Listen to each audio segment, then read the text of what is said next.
સવારે 4 જિલ્લામાં વરસ્યો વરસાદ। ભાવનગર પંથકમાં સતત બીજા દિવસે પણ મેઘ સવારી આવી પહોંચી હતી। પાલિતાણા શહેર, વીરપુર, જીવાપુર, ડુંગરપુર તેમજ આદપુર, જામવાડી, લવારપુર સહિતના ગામડાઓમાં સવારથી વાદળો ઘેરાયા હતા। બપોર પડતા જ મેઘરાજાએ દેવાવાળી કરી હતી। ભારે વરસાદ પડતા પાલિતાણા શહેરના રસ્તાઓ પાણી પાણી થઈ ગયા હતા। લોકોને અસહ્ય ઉકળાટથી છુટકારો મળ્યો। તો કચ્છમાં પણ ભારે ઉકળાટ બાદ મેઘો વરસ્યો હતો। પૂર્વ કચ્છના રાપરના પલાસવામાં ભારે વરસાદ પડ્યો, જેના પગલે રોડ પર પાણી વહેતા થયા। ગામના રોડ પર જાણે નદી વહેતી હોય તેવા દ્રશ્યો સામે આવ્યા। રોડ પર ગોઠણ ડૂબ પાણી ભરાઈ ગયા હતા। આ બાજુ અરવલ્લીના બિલોડાના શુનોક પંથકમાં પણ ધોધમાર વરસાદ વરસ્યો। વાશેરા કંપામાં સતત અડધો કલાક વરસાદ પડતા ગામના રોડ પાણી પાણી થઈ ગયા। અસહ્ય ઉકળાટથી લોકોને છુટકારો મળ્યો તો ખેડૂતો પણ ખુશ થયા। તો ગાંધીનગરમાં પણ સવારથી વાદળછાયા વાતાવરણ વચ્ચે આખો દિવસ ઝાપટા પડ્યા। શહેરના વિવિધ વિસ્તારમાં ભારે વરસાદ પડ્યો હતો। ઠંડા પવનો ફૂંકાયા હતા। અમરેલી સાવરકુંડલાના ભમોદરા સહિતના ગામોમાં બપોર બાદ ધોધમાર વરસાદ ખાબક્યો છે, તો ભમોદરા ગામની સ્થાનિક નદીમાં પૂર આવ્યું છે। સ્થાનિક નદીમાં અચાનક પાણીનો પ્રવાહ વધી જતા ટ્રેક્ટર તણાયું હતું, તો રમેશભાઈ ભલાણી નામના ટ્રેક્ટર ચાલકનો આબાદ બચાવ થયો હતો। ગ્રામજનો દ્વારા ટ્રેક્ટર ચાલકને બચાવી લેવામાં આવ્યા હતા। તો ખેતરેથી ઘર તરફ આવતી વખતે પાણીનો પ્રવાહ વધી જતા ટ્રેક્ટર તણાઈ ગયું હતું। ગ્રામજનોએ ટ્રેક્ટરને મહા મહેનતે બહાર કાઢ્યું હતું।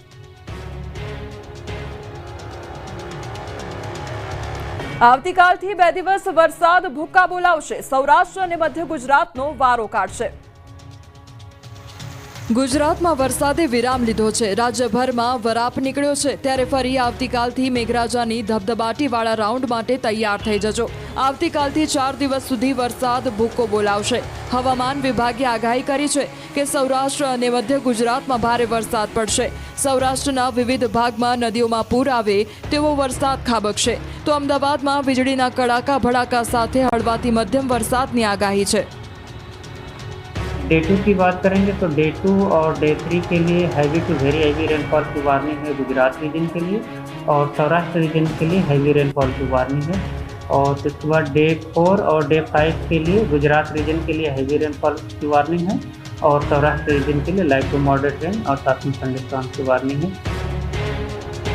સુરેન્દ્રનગરનો માનવ મંદિર વિસ્તાર 3 દિવસથી કમરડૂબ પાણીમાં ગરકાવ। સુરેન્દ્રનગરમાં વરસાદે વિરામ લીધાને 3 દિવસ થઈ ગયા છે, છતાં શહેરનો માનવ મંદિર વિસ્તાર કમરડૂબ પાણીમાં ડૂબેલો છે। મહાનગરપાલિકાના પાપે માનવ મંદિર પાસેના ચામુંડાપરા સોસાયટી હજુ કમરડૂબ પાણીમાં ગરકાવ છે। લોકોના ઘર સુધી પાણી ભરાયેલા છે। આ વિસ્તારના રોડ પર કમર સુધી પાણી ભરાયેલા છે, જેથી વડીલો તો ઘરની બહાર નીકળી શકતા નથી। દરરોજ કામ ધંધે જતા લોકો અને સ્કૂલે જતા વિદ્યાર્થીઓને પણ ના છૂટકે પાણીમાંથી પસાર થવું પડે છે। પાણીનો નિકાલ ન થતાં આ વિસ્તારમાં 108 પણ આવતી નથી। 500થી વધુ લોકો પાણી વચ્ચે રહેવા મજબૂર બન્યા છે। આ અંગે અનેકવાર રજૂઆત કરવા છતાં તંત્રના બહેરા કાને ગરીબોની વાત પહોંચતી નથી, જેથી હવે ઉગ્ર આંદોલન કરવાની તૈયારી સ્થાનિકોએ કરી છે। આ તરફ મહીસાગરમાં ઓછો વરસાદ પડતા ખેડૂતો ચિંતિત। સૌરાષ્ટ્ર અને દક્ષિણ ગુજરાતના ખેડૂતો મેઘરાજા ખમૈયા કરે તેવી પ્રાર્થના કરી રહ્યા છે। બીજી તરફ મહીસાગર જિલ્લાના ધરતીપુત્રો વરસાદ પડે તેવી પ્રાર્થના કરી રહ્યા છે, કેમ કે મહીસાગરના વીરપુર તાલુકામાં હજુ વાવણી લાયક વરસાદ પડ્યો નથી, જેથી ખેડૂતો વાવણી કરી શક્યા નથી। હવે ધરતીપુત્રો વરસાદની રાહ જોયા વગર રિંગ બોર તેમજ કુવાઓમાં મોટર મૂકી પાણી છોડી ડાંગરની વાવણી શરૂ કરી દીધી છે, પરંતુ અન્ય પાક બાજરી, મકાઈ, જુવાર, તુવેર અને સોયાબીન જેવા પાકો કરી શકતા નથી, જેથી ખેડૂતોએ 8 કલાકની જગ્યાએ 12 કલાક વીજળી આપવામાં આવે અને સુજલામ સુફલામ કેનાલમાં પાણી છોડવાની પણ માંગ કરી। જો હવે વરસાદ નહીં પડે તો ખેડૂતોને માથે ઓઢીને રડવાનો વારો આવશે। છોટાઉદેપુરમાં લોકાર્પણ પહેલા જ કેનાલમાં પડી ગયા ગોબાચારીના ગાબડા। જ્યાં જુઓ ત્યાં મસ મોટી તિરાડો, ઠેર ઠેર ગાબડા। કેનાલની દુર્દશાના આ દ્રશ્યો છોટાઉદેપુરના ડુંગરાવાટ ગામના છે. અહીં કોન્ટ્રાક્ટરોએ એવી મજબૂત કેનાલ બનાવી કે તેના લોકાર્પણ પહેલા જ કેનાલમાં પડી ગઈ ભ્રષ્ટાચારની તિરાડો. ગાબડાઓ પણ કેનાલમાં ગોબાચારીની સાક્ષી પૂરી રહ્યા છે. આ કેનાલમાં સુખી જળાશય યોજનાના ડેમમાંથી સિંચાઈ માટે પાણી છોડવાનું હતું. જૂની કેનાલ જર્જરિત બની જતા સુખી ડેમના જમણા કાંઠા અને ડાબા કાંઠામાં પથરાયેલ કેનાલોનું 225 કરોડના ખર્ચે આધુનિકરણ કરાયું હતું. પણ કેનાલમાં પાણી છોડવામાં આવે તે પહેલા જ મસમોટા ગાબડા પડી જતા ખેડૂતોમાં રોષ ફેલાયો. તંત્રના ભ્રષ્ટાચારના પાપે ખેડૂતોને ફરી એકવાર પાણી વગર રહેવું પડશે. કોંગ્રેસના કાર્યકર્તાઓએ કેનાલમાં પહોંચી સૂત્રોચ્ચાર કર્યા, તપાસ કરવાની માંગ કરી. વડોદરાના ડભોઈમાં વધુ એક બ્રિજ ધરાશાયી. ગંભીરા બ્રિજ ધરાશાયી થયાને 4 દિવસ હજુ તો માંડ થયા છે. ત્યારે વડોદરાના ડભોઈના નંદેરિયા ગામમાં વધુ એક બ્રિજ તૂટી પડ્યો. નંદેરિયા ગામમાં પ્રવેશવાના મુખ્ય માર્ગ પર બનાવેલો વર્ષો જૂનો જર્જરિત થઈ ગયેલો બ્રિજ ધરાશાયી થયો હતો. ભારે વરસાદના કારણે બ્રિજ તૂટી પડ્યો હતો. તંત્ર દ્વારા સમયસર સમારકામ કરવામાં ન આવતા બ્રિજ તૂટી પડ્યો, જેથી હવે ગામમાં આવવા જવા માટે લોકોએ 2 કિલોમીટર ફેરો ફરવો પડશે. ત્યારે ગ્રામજનોએ તુરંત નવો બ્રિજ બને તેવી માંગ કરી છે. વડોદરા બ્રિજ દુર્ઘટના મુદ્દે પાટીલે આપી કડક કાર્યવાહીની ખાતરી. વડોદરાના ગંભીરા બ્રિજ દુર્ઘટનાને 4 દિવસ થઈ જવા છતાં હજુ રેસ્ક્યુ ઓપરેશન ચાલી રહ્યું છે. હજુ 2 મૃતદેહો મળ્યા નથી, જેની શોધખોળ શરૂ છે. ઘટનાને 96 કલાક થઈ ગયા છે, છતાં હજુ રેસ્ક્યુ ઓપરેશન ચાલી રહ્યું છે. 2 લોકો હજુ ગુમ છે. તેને શોધવા માટે તંત્ર રાત દિવસ કામ કરી રહ્યું છે. અત્યાર સુધીમાં મહીસાગર નદીમાંથી 19 મૃતદેહો મળ્યા છે, જ્યારે સાજી હોસ્પિટલમાં સારવારમાં એક વ્યક્તિનું મોત થયું છે. આમ અત્યાર સુધી મૃત્યુઆંક 20 થયો છે. તપાસ સમિતિની ટીમ, આરટીઓ, એફએસએલ સહિતની ટીમો તપાસમાં જોતરાઈ. બ્રિજની ડેન્સિટી અને સ્લેબનું નિરીક્ષણ કરાયું. બીજી તરફ કેન્દ્રીય મંત્રી CR પાટીલે આ ઘટનાને વખોડી છે. જવાબદારો સામે સખત કાર્યવાહીની ખાતરી આપી છે. જરૂર એમાં કડકમાં કડક પગલાં લે, દોષિતોને કોઈ પણ હાથમાં છોડવા જોઈએ નહીં, પણ સાથે સાથે આવા કોઈ જવાબદાર વ્યક્તિને ન છોડાય એના માટેના તમામ પગલાં ભરવા માટે હું પણ આગ્રહ કરીશ એવું આપને ખાતરી આપીશ. તો સાંસદ જશુ રાઠવા આ મુદ્દે ભાગતા જોવા મળ્યા. દુર્ઘટના અંગે સવાલ કરતા ઉડાવ જવાબ આપ્યો. ક્યાં જવાના છે? જ્યાં પાત્ર તાલુકામાં. સાહેબ, જ્યારે જરૂર હતી લોકોને એ વખતે આપ નથી આવ્યા. ભાઈ ધીમી રાખો સાહેબ ગાડી. સર શું કહો છો? કેમ આ વિસ્તારમાં તમે 2 દિવસ પહેલા પણ પાત્ર. ગંભીરા બ્રિજના કટકા બાદ 10 જિલ્લાના જર્જરિત બ્રિજ અવરજવર માટે બંધ કર્યા. ગંભીરા બ્રિજ દુર્ઘટના બાદ તંત્ર સફાળું જાગ્યું છે. નર્મદા કલેક્ટર, SDM તથા ગાંધીનગરથી આવેલા નિષ્ણાતોની ટીમોએ વિવિધ બ્રિજની મુલાકાત લીધી હતી, જેમાં પોઈચા પાસે આવેલ નર્મદા નદી પરનો રંગ સેતુ બ્રિજ જોખમી જણાતા તેને તાત્કાલિક અસરથી ભારે વાહનો માટે બંધ કરી દેવાયો. ગીર સોમનાથ જિલ્લાનું પ્રશાસન પણ જાગ્યું. ઉના મછુંદરી નદી પરના બ્રિજ પર ભારે વાહનો ચલાવવા પર પ્રતિબંધ લગાડવાનો નિર્ણય લેવાયો. આ બ્રિજ 60 વર્ષ જૂનો છે. આ બ્રિજ જર્જરિત હાલતમાં છે. ઠેર ઠેર તિરાડો પડી ગયેલી પણ જોવા મળી. અહીંથી વાહનો પસાર થતા આ બ્રિજ રીતસર ધ્રુજે છે. મોરબી જિલ્લામાં 3 જર્જરિત બ્રિજ પર વાહનોની અવરજવર પર રોક લગાવાઈ. માળિયા ગામ પાસે આવેલ major bridge, Wankaner Kuvadva road પર આવેલ મેજર બ્રિજ અને હળવદમાં ધ્રાંગધ્રા કુડા ટીકર રોડ પર આવેલ બ્રિજ પર ભારે વાહનો પર પ્રવેશબંધી કરી દેવાઈ. તો ભિલોડાના મેઘરજથી કુંડોલ વચ્ચેનું પુલિયું પણ જર્જરિત બની જતા વાહનોની અવરજવર માટે બંધ કરી દેવાયું. રસ્તો બંધ કરાતા લોકોને ફરીને જવાનો વારો આવશે. તો પાટણ જિલ્લા તંત્ર પણ સફાળું જાગ્યું. રાધનપુર ચાણસ્મા હાઈવે પર ગોચનાથ નજીક બનાસ નદી ઉપર આવેલા જૂના બ્રિજ પર હવે ભારે વાહનોની અવરજવર પર પ્રતિબંધ મુકાયો. 1965માં બનેલ આ બ્રિજની હાલત જર્જરિત હોવાથી લેવાયો છે નિર્ણય. 8 સપ્ટેમ્બર સુધી આ બ્રિજ પર ભારે વાહનો માટે બંધી છે. વલસાડ જિલ્લામાં 5 પુલો જર્જરિત થઈ જતા તેનો ઉપયોગ ન કરવાનો નિર્ણય કરવામાં આવ્યો, જેથી મુસાફરોને હવે લાંબો ચક્કર ખાવો પડશે.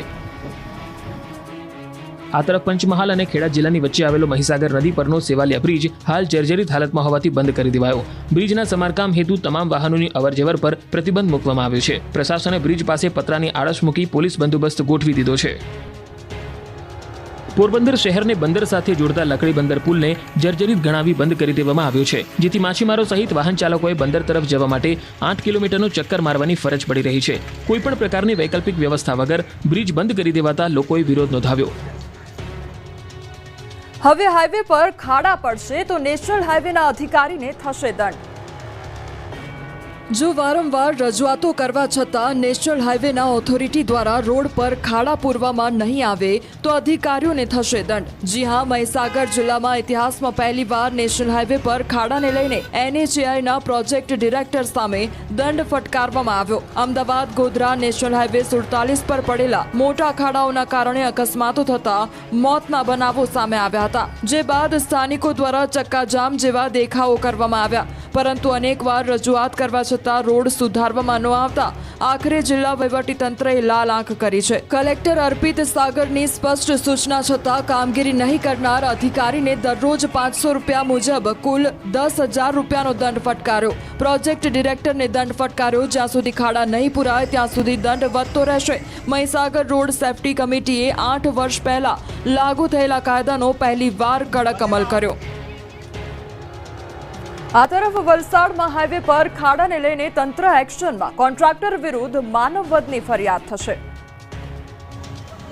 વલસાડ જિલ્લામાંથી પસાર થતા અમદાવાદ મુંબઈ નેશનલ હાઈવે બિસ્માર હાલતમાં છે, જેને કારણે અકસ્માતમાં 2 થી 3 લોકોએ જીવ પણ ગુમાવ્યા છે, તેમજ અનેક અકસ્માતો પણ થયા છે, જે બાદ હવે જિલ્લા કલેક્ટર એક્શનમાં આવ્યા છે। બિસ્માર રોડને લઈ જિલ્લા કલેક્ટરે કાર્યવાહીના આદેશ આપ્યા છે। જો NH 48 પર પડેલા ખાડાને કારણે કોઈ મોત થશે તો જવાબદાર કોન્ટ્રાક્ટર વિરુદ્ધ માનવવધની ફરિયાદ નોંધાશે। લોકોને અડચણ કે મુશ્કેલી પડશે તો ફોજદારીનો ગુનો નોંધાશે।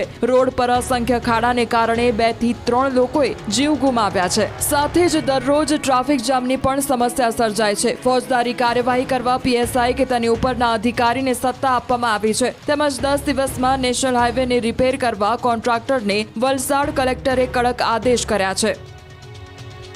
સુરતનો તાપી બ્રિજ બંધ કરાયો। એક્સપ્રેસ હાઈવે કેમ 4 રસ્તાથી ખુલ્લો મુકાયો।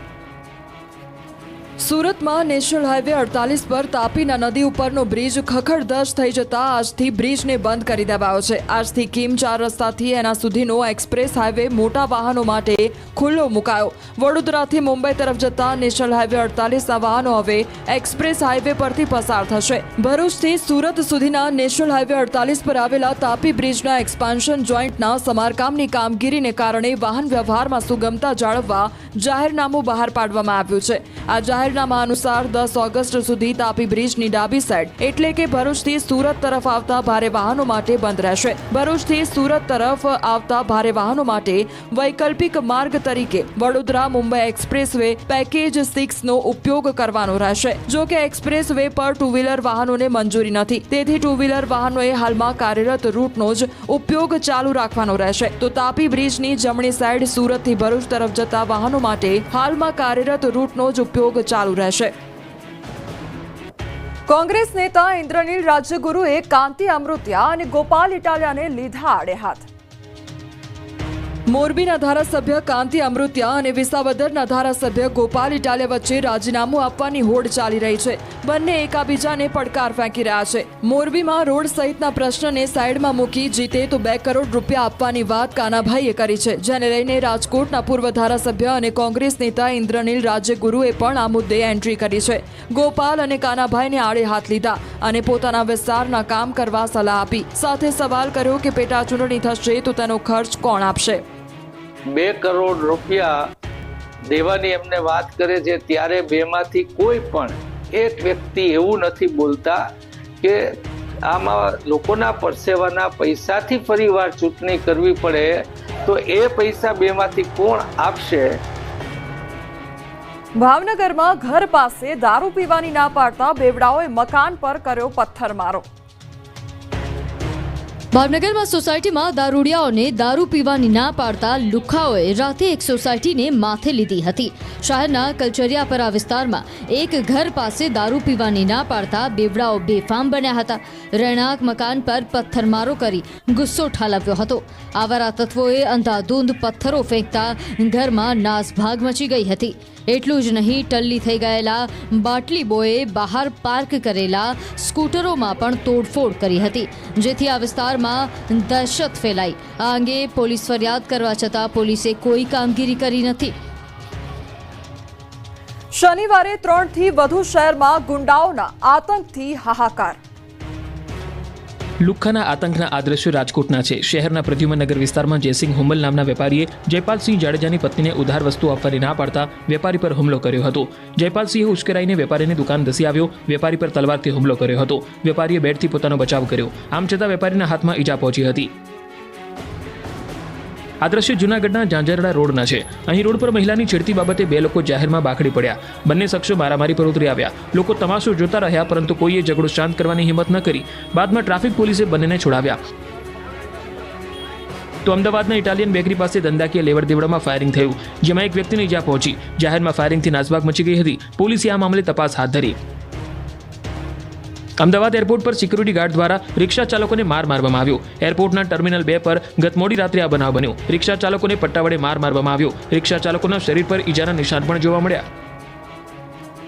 સુરતના ડુમસ બીચ પર ટેમ્પો ચાલકને સ્ટન્ટ કરવા ભારે પડ્યા. मेरी गलती हो गई है, आगे से गलती नहीं करूँगा और दूसरे भी गलती ना करें. માફી એટલે માંગવી પડી કેમ કે ડુમસ બીચ પર ટેમ્પો લઈને આ ભાઈ સાહેબ સ્ટન્ટ કરતા હતા અને પોલીસને હાથે ઝડપાઈ ગયા. પ્રવાસીઓથી ધમધમતા બીચ પર રીલ્સના રસિયા ટેમ્પો ચાલક દરિયાકાંઠે પહોંચી ગયા હતા. પર્યટકોની હાજરી વચ્ચે સીન સપાટા મારવા માટે ટેમ્પો ચાલક સ્ટન્ટ કરવા લાગ્યો. દરિયાના પાણીમાં ટેમ્પો નાખી સીન સપાટા મારવા લાગ્યો. અનેક લોકોના જીવ જોખમમાં મૂક્યા. કેટલાક લોકોએ ટેમ્પો ચાલકને આવી જોખમી મસ્તી ન કરવા સમજાવ્યો હતો, પરંતુ સ્ટન્ટનું સુરાતન એવું ચડ્યું કે સમજે એ બીજા. અંતે પોલીસને જાણ કરતા પોલીસે પકડી ટેમ્પો ચાલકને કાયદાનું ભાન કરાવ્યું. ભુજમાં એર ઇન્ડિયાની ફ્લાઇટ 15થી વધુ પ્રવાસીઓને ભૂલીને ઉડી ગઈ. તમે મુંબઈ જવાની પ્લેનની ટિકિટ બુક કરાવી હોય, તમે એરપોર્ટ પહોંચો, પછી તમને જાણ થાય કે તમને મૂકીને પ્લેન તો ઉડી ગયું છે. આવું જ થયું છે ભુજમાં 15 મુસાફરો સાથે. ભુજથી મુંબઈ જવા માટે 15 મુસાફરોએ એડવાન્સમાં એર ઇન્ડિયાની ફ્લાઇટની ટિકિટ બુક કરાવી હતી. મુસાફરો એરપોર્ટ પર પહોંચી ગયા, છતાં ફ્લાઇટ 15 જેટલા મુસાફરોને રજડતા મૂકીને જતી રહી. જે બાદ મુસાફરોએ હોબાળો મચાવતા એર ઇન્ડિયાના સ્ટાફે કહ્યું કે ફ્લાઇટમાં જગ્યા જ નથી. ફ્લાઇટમાં 180ને બદલે 155 સીટ જ હતી. સીટ ન હોવાથી 15થી વધુ મુસાફરો ફ્લાઇટમાં ન જઈ શકતા અટવાયા હતા. ત્યારબાદ એર ઇન્ડિયા દ્વારા કોઈ વૈકલ્પિક વ્યવસ્થા પણ કરવામાં આવી ન હતી, જેથી કામ ધંધે જતા લોકો ગિન્નાયા હતા અને રોષે ભરાયા. 50 વર્ષમાં પહેલીવાર રાજકોટમાં ચકડોળ વિના લોકમેળો યોજાશે. સૌરાષ્ટ્રના લોકોને આ વખતે રાજકોટના લોકમેળામાં ઊંચી મોટી રાઇડ્સની મજા માણવા નહીં મળે. રાજકોટમાં છેલ્લા 50 વર્ષથી જન્માષ્ટમીમાં યોજાતો સૌરાષ્ટ્રનો સૌથી મોટો ભાતીગળ લોકમેળો પ્રથમ વખત ચકડોળ વિના યોજાશે અને તે ફાઇનલ થઈ ગયું છે.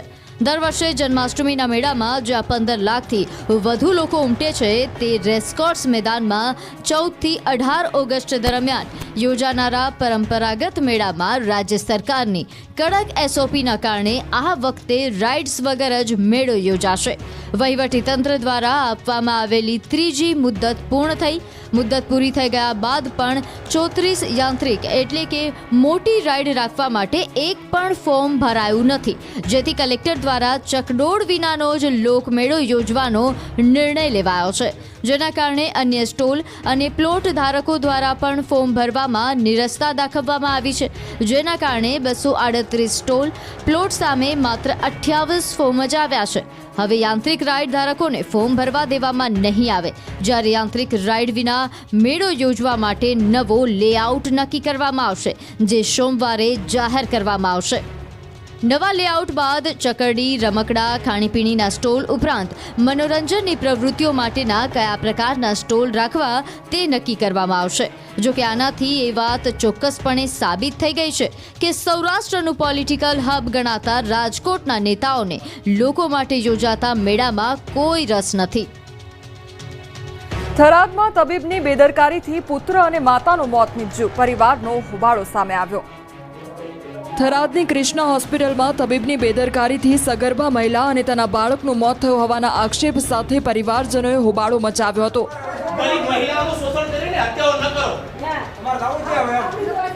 લોડનોર ગામની સગર્ભાની ડિલિવરી અર્થે થરાદની કૃષ્ણા હોસ્પિટલ લાવવામાં આવી હતી. જો કે સારવાર દરમિયાન સગર્ભા મહિલા અને તેના બાળકનું મોત નીપજતા તેના પરિવારજનોએ ડોક્ટરની બેદરકારીને કારણે મોત થયું હોવાના આક્ષેપો સાથે હોબાળો મચાવ્યો હતો. હોસ્પિટલ ખાતે એકઠા થતા પોલીસ દોડી આવી હતી. પરિવારે તબીબ વિરુદ્ધ ફરિયાદ નોંધાવવાની માંગ કરી.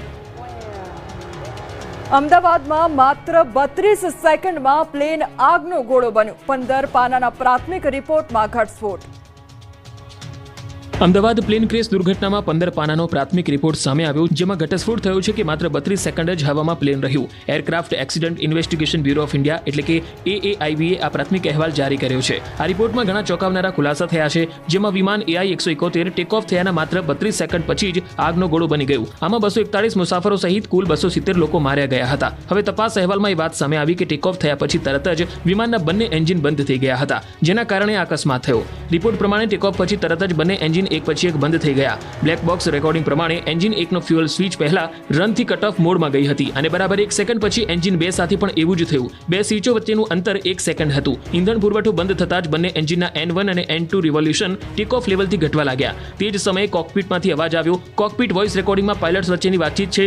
કોકપિટ વોઇસ રેકોર્ડિંગમાં એક પાયલટ બીજાને પૂછતો સંભળાય છે, તમે એન્જિન કેમ બંધ કર્યું? જેની પર બીજા પાયલટે જવાબ આપ્યો, મેં નથી કર્યું. આ પછી એરપોર્ટની દિવાલ પાર કરતા પહેલા જ વિમાન ઊંચાઈ ગુમાવવાનું શરૂ કરી દીધું હતું. ભરૂચમાં ઘર કંકાસમાં પતિએ પત્નીને મોતને ઘાટ ઉતારી. ચાદરમાં લાશ લપેટી નાળામાં ફેંકી. ઘર કંકાસે એક પતિએ પત્નીની નિર્મમ હત્યા કરી નાખી. ભરૂચના વાલિયાના કોંઢ ગામના નાળા પાસેથી મળેલ મહિલાના ગળું કપાયેલ મૃતદેહના કેસમાં મોટો ખુલાસો. અંકલેશ્વરમાં રહેતી અને મૂળ લખનૌની રુચિ અવસ્થીની બીજા કોઈએ નહીં, પરંતુ તેમના પતિ રાજેન્દ્ર શ્રીવાસ્તવે જ ગળું કાપીને હત્યા કરી હતી. વારંવાર થતા ઘરના ઝઘડા બાદ રાજેન્દ્રએ તેની પત્નીનું ગળું માતાજીની પૂજા કરવા વપરાતી કરતાર વડે કાપી હત્યા કરી. બાદમાં કોઈને હત્યાની જાણ ન થાય તે માટે હત્યારા પતિએ ચાદરમાં પત્નીનો મૃતદેહ લપેટી કારમાં મૂકી કોંઢ ગામના નાળામાં ફેંકી દીધો હતો. મેટ્રિમોનિયલ સાઇટ મારફતે વર્ષ 2019માં બંને લગ્ન કર્યા હતા, પણ ઘર કંકાસે બંનેનો જીવન સફરમાં સાથીદાર બનવાનો ઈરાદો કરુણ ઇતિહાસ બની ગયો.